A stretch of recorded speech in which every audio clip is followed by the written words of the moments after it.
Dans cette vidéo, je vous propose que l'on voit ensemble tout ce qui vient impacter nos profits, c'est-à-dire tout ce qui vient réduire finalement la performance d'un trade. Alors pour cela, je vous propose bien tout simplement de diviser la vidéo en deux parties. La première, on va s'intéresser aux frais notamment liés au passage d'ordre dans le trading et notamment auprès de nos brokers. Dans une deuxième partie, nous verrons ensemble les éléments liés à notre méthode, liés à notre processus et à notre psychologie qui font qu'on peut rendre une partie de l'argent au marché. Bienvenue dans cette nouvelle vidéo, c'est Riquet et aujourd'hui on va parler d'un sujet qui fâche, on va parler de ce qui vient grappiller, grignoter notre performance et malheureusement on va le voir, il y a certains aspects qu'on ne peut pas éviter. Alors on peut essayer de les améliorer, mais on ne pourra jamais s'en défaire complètement. Mais aussi on verra qu'il y a quand même toute une partie où on a plus de maîtrise et on peut vraiment éviter des erreurs qui nous coûtent cher. Peu importe quel trader nous sommes, que nous soyons débutants, déjà plus aguerris, rentables ou pas encore gagnants, nous sommes tous concernés par ces éléments qui viennent diminuer notre performance chaque année. Je vous propose donc de démarrer par la partie sur les frais puisqu'ils sont nombreux à prendre en considération. On va les détailler ensemble. Mais avant cela, si vous me découvrez pour la première fois, eh bien soyez les bienvenus sur ma chaîne. Moi, c'est Riquet, je suis un passionné des marchés financiers, d'analyse technique et de trading depuis maintenant fin 2018 et j'accompagne aujourd'hui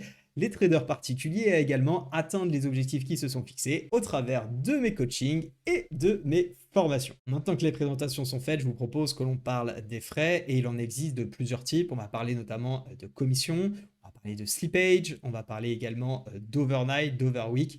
Vous allez voir qu'il y en a pas mal à prendre en considération et bien évidemment, négliger cet aspect va impacter votre performance et doit faire d'ailleurs partie intégrante de votre stratégie de trading. Mais avant cela, il faut bien comprendre que les frais dans le trading, eh bien, c'est comme les impôts. Ça embête tout le monde, mais on n'a pas d'autre choix que de faire avec. Et d'ailleurs, si on veut générer des profits sur les marchés financiers, on est obligatoirement confronté à ces frais. Et oui, malheureusement, investir ou trader d'ailleurs, ce n'est pas gratuit. Les brokers vont systématiquement nous imposer des frais et je dis bien tous les brokers, même ceux qui vous disent qu'il n'y aura pas de commission. On y revient un petit peu plus tard dans cette vidéo. Il est donc impératif pour nous d'avoir une compréhension totale quand on trade ou quand on investit, de savoir quels sont les frais auxquels on va être sujet. Et le premier, c'est notamment le commissionnement de la plateforme que l'on utilise. La quasi-totalité des courtiers réputés aujourd'hui facturent des commissions. Ça fait partie de leur business model et c'est d'ailleurs comme ça qu'ils peuvent vivre, se développer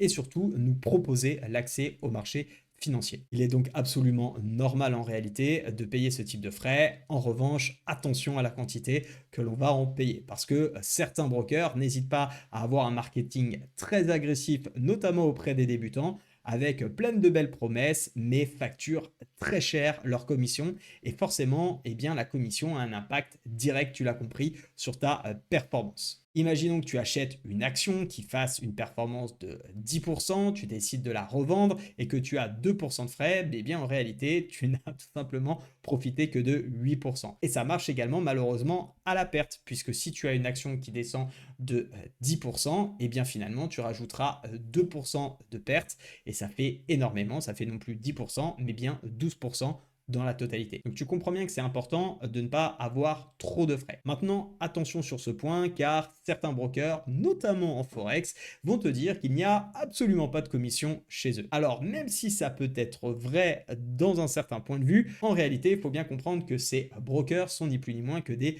market makers qui vont tout simplement te dire de venir trader chez eux car ils n'ont pas de commission, mais il y a un vrai problème conflit d'intérêts avec ces plateformes. Et si d'ailleurs, eh bien, tu ne vois pas de quoi je parle, je t'invite à aller regarder cette vidéo où j'ai tout simplement, eh bien, évoqué déjà le sujet. Je dis ici, mais ça se trouve, c'est peut-être là qu'elle s'affiche, je sais jamais. Alors, petite astuce cependant sur les frais. Certaines plateformes vont facturer plus ou moins cher en fonction du type d'ordre que vous allez passer. C'est-à-dire que si vous allez passer un ordre limite, parfois ça va être plus ou moins cher que si vous payez au marché. Généralement, l'ordre marché étant le plus cher. Ça vaut donc le coup, en fonction eh bien, du type d'ordre que vous pouvez passer, parfois de privilégier celui qui coûte moins cher. Et je pense notamment aux personnes qui font du day trading, ça peut valoir le coup d'éviter de rentrer market, comme on dit, et plutôt d'essayer de placer un ordre limite. Deuxième type de frais également que l'on va retrouver dans notre trading, c'est ce que l'on va appeler les swaps. En effet, les traders qui souhaitent garder une position ouverte la nuit ou par exemple d'une semaine à l'autre. Tu entendras probablement parler d'overnight pour d'une nuit à l'autre et d'overweek pour d'une semaine à l'autre, et bien tout simplement vont devoir payer un coût supplémentaire que l'on nomme un swap. Alors sachez malgré tout que ces frais peuvent être un avantage, c'est-à-dire qu'ils peuvent être positifs pour nous. Et oui, on peut être payé à maintenir une position à l'achat ou à la vente sur une certaine paire de forex par exemple, mais malgré tout, soyez extrêmement vigilants là-dessus parce que la plupart du temps, ils sont négatifs et ça ne doit être en aucun cas une raison de garder un trade bien entendu, les montants étant malgré tout relativement faibles. Troisième type de frais qui peut vraiment massacrer votre trade, c'est tout simplement ce qu'on appelle le slippage. Alors en quoi ça consiste? Eh bien c'est tout simplement lorsque vous allez vouloir rentrer à un prix donné, eh bien parfois il va y avoir un écart avec le prix auquel vous allez être exécuté. Alors généralement, cela s'explique par la faible liquidité à disposition sur le broker en question, soit pendant des périodes à faible volatilité où il y a peu d'échanges finalement qui se font, peu de volume, ou au contraire lors de gros pics de volume, de grosses volatilités. Ce n'est pas pour rien que je vous dis systématiquement de ne pas trader les news, c'est parce que vous pouvez avoir énormément de slippage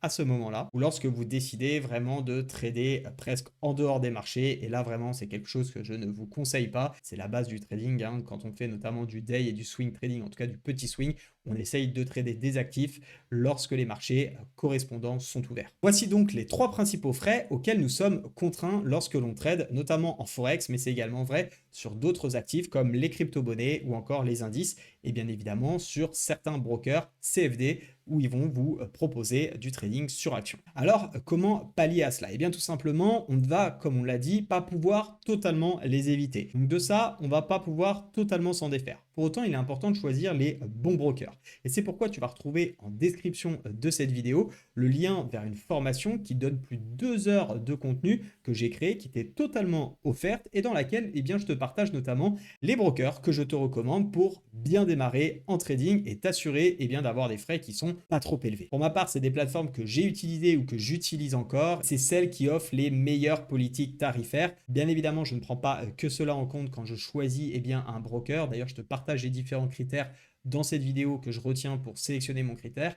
Mais c'est vrai que les frais ayant un impact direct sur notre performance, c'est important qu'ils soient le plus bas possible. N'hésite donc pas à regarder la vidéo sur les brokers que je recommande, que tu retrouveras dans cette formation globale dans laquelle tu vas aussi apprendre et découvrir ma stratégie de trading, quelle est ma méthode d'analyse technique et les différents indicateurs avancés. D'ailleurs, je te partage même une stratégie que je donne directement aux membres que j'accompagne et que tu vas pouvoir également exploiter dans ton trading. N'hésite pas à regarder, c'est toujours ça de gagner. Alors tu l'as compris, les frais font partie intégrante donc de notre stratégie lorsqu'on va sélectionner son broker puisqu'ils vont impacter notre performance chaque jour, chaque mois, chaque année, notre performance globale de trading. Mais les frais ne sont pas les seuls responsables de ce qui réduit nos profits en trading.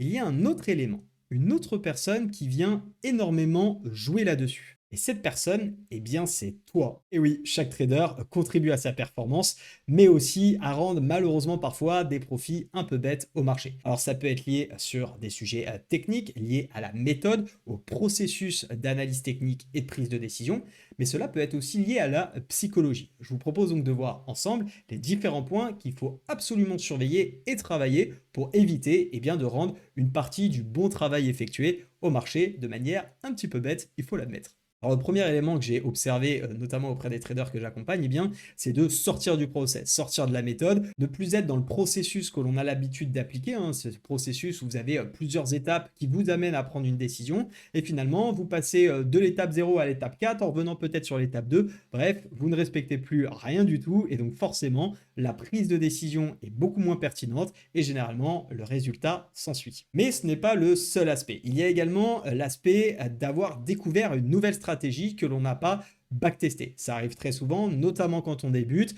On est dans une période un petit peu difficile, la stratégie qu'on utilise actuellement marche moins bien, on entend parler d'un nouveau concept, ça a l'air tout simplement miraculeux, puisque les vidéos YouTube sont super bien faites, et on se décide eh bien, de foncer à tête baissée. On ne l'intègre absolument pas dans notre processus, encore une fois, de réflexion et dans notre méthodologie de trading, on va directement eh bien, prendre la stratégie telle qu'on nous l'a pondue sur YouTube, comme si une stratégie marchait comme ça en claquant des doigts après 5 minutes. Ça, c'est encore des choses qu'on voit beaucoup trop. On pense que la stratégie, c'est en dehors de tout contexte. Non, une stratégie s'intègre dans une analyse globale, d'où l'importance de savoir faire des analyses. Et donc, cette stratégie, assurez-vous de la backtester, de la comprendre, de savoir dans quelles conditions de marché elle fonctionne et dans celles, bien évidemment, dans lesquelles elle est le moins efficace. Ça vous évitera de prendre des trades un peu bêtes et, comme je vous le disais, de rendre une partie de votre performance au marché. D'ailleurs, je me permets de rebondir sur la formation dont je te parlais tout à l'heure qui t'est offerte. Dans cette formation, eh bien, je te présente ma méthode, mon processus d'analyse technique. Donc, n'hésite pas à en profiter si tu manques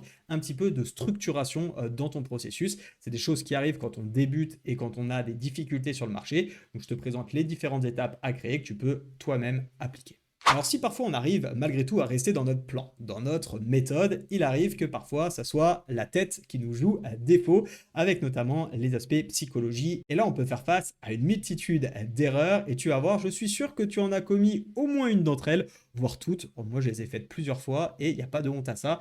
Il faut tout simplement juste éviter de les reproduire, comprendre pourquoi c'est arrivé et travailler dessus. C'est d'ailleurs énormément ce qu'on fait en coaching. Alors le premier, eh bien, c'est tout simplement le FOMO, le fameux Fear of Missing Out, qui est tout simplement la peur de rater le train, la peur de rater une bonne occasion, parce qu'on voit un marché, par exemple, qui part très fortement à l'achat et on attendait un signal, on l'a pas vraiment eu et d'un coup, ça explose et on finit par rentrer beaucoup, beaucoup plus haut, éventuellement en prenant un peu de slippage s'il y a pas mal de volatilité, puisqu'on l'a vu juste avant, et là, ça devient donc une catastrophe, tout simplement. Donc il faut absolument éviter le FOMO, et encore une fois, le FOMO ne s'évite pas juste en disant je ne rentre pas dans une accélération. Il faut comprendre pourquoi on est sujet au FOMO et ça c'est parfois difficile. D'ailleurs, certaines personnes que j'accompagne en coaching viennent me voir pour cela parce que tout simplement, elles n'arrivent pas à identifier réellement pourquoi il y a du FOMO. La problématique n'est pas tant d'avoir du FOMO, c'est pourquoi le FOMO se manifeste. Il faut toujours creuser dans les racines et comprendre l'origine des problèmes pour tout ce qui est erreur au niveau de la psychologie. Deuxième point, ça peut être le trade impulsif ou également qu'on pourrait appeler le revenge trade qui est tout simplement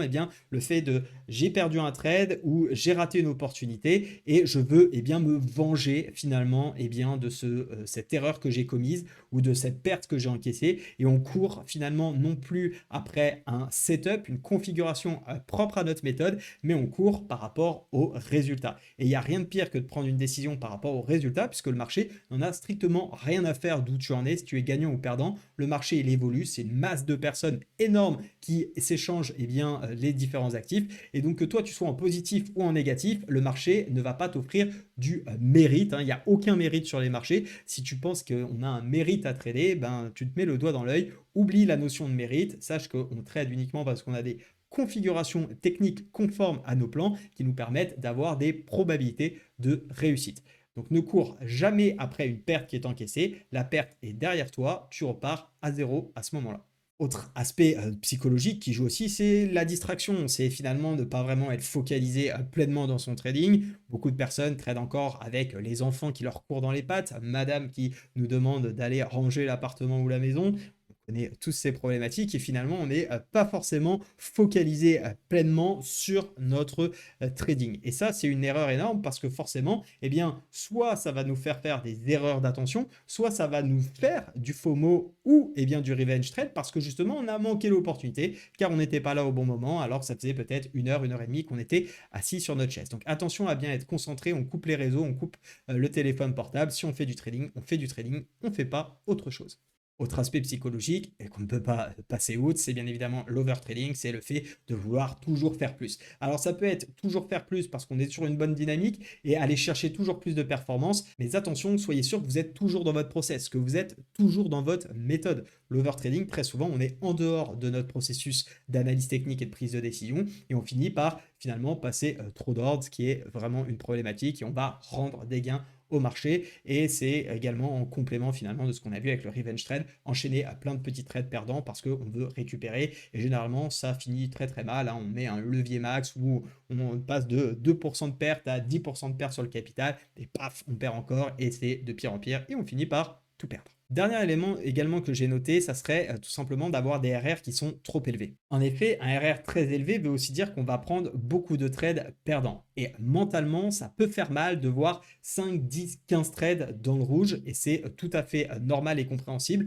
Donc assurez-vous, en fonction de vos setups, en fonction de votre profil de trader, connaissez-vous pour pouvoir faire ce type d'approche avec des gros RR, connaissez-vous, êtes-vous capable de vraiment encaisser plusieurs pertes d'affilée? Si ce n'est pas le cas, arrêtez de vous projeter avec des scénarios où vous allez aller chercher des ratios de 20. Pourquoi? Parce que tout simplement, déjà, ça va arriver peu de fois et si vous commencez à perdre plusieurs trades d'affilée, vous n'allez jamais tenir le ratio de 20. c'est sûr et certain, à part si vous êtes un monstre mentalement, ce que je vous souhaite, mais je pense que plusieurs d'entre vous se reconnaîtront dans la première possibilité. Donc en conclusion, pour limiter tout ce qui vient grappiller notre performance, il faut sélectionner un bon broker avec une politique tarifaire cohérente. Deuxièmement, il faut bien évidemment avoir un bon processus d'analyse technique et une approche méthodique du trading pour ne jamais en déroger et toujours rester dans la méthode pour éviter de faire des trades qui ne seraient pas conformes à notre approche et nos stratégies. Et troisièmement, avoir bien sûr une bonne psychologie. Pour tout cela, je te rappelle, et c'est la dernière fois que je te le dis dans cette vidéo, tu as tout simplement un lien vers une formation offerte complète qui va te parler de tous ces sujets. Si tu es trader débutant ou que tu as des difficultés aujourd'hui à t'en sortir, je suis sûr que un rappel des fondamentaux et la présentation de ma méthode pourront t'aider à passer un cap dans ton trading. N'hésite pas donc à te la procurer, je te l'ai dit, c'est totalement offert. Il y a plus de 2 heures de contenu. Tu pourras également sélectionner l'un des brokers que je t'ai donné. Je t'ai donné un broker pour le CFD, un broker pour les actions, un broker pour la crypto-monnaie et également des brokers propres firmes et gestion de portefeuille que je te recommande et que j'utilise également. Merci d'avoir visionné cette vidéo jusqu'à la fin. N'hésite pas à laisser un petit like qui permet de donner de la visibilité à cette vidéo et je te laisse avec d'autres autres contenus que je t'invite à regarder pour continuer ta progression dans le trading. Je te dis à très vite. Ciao.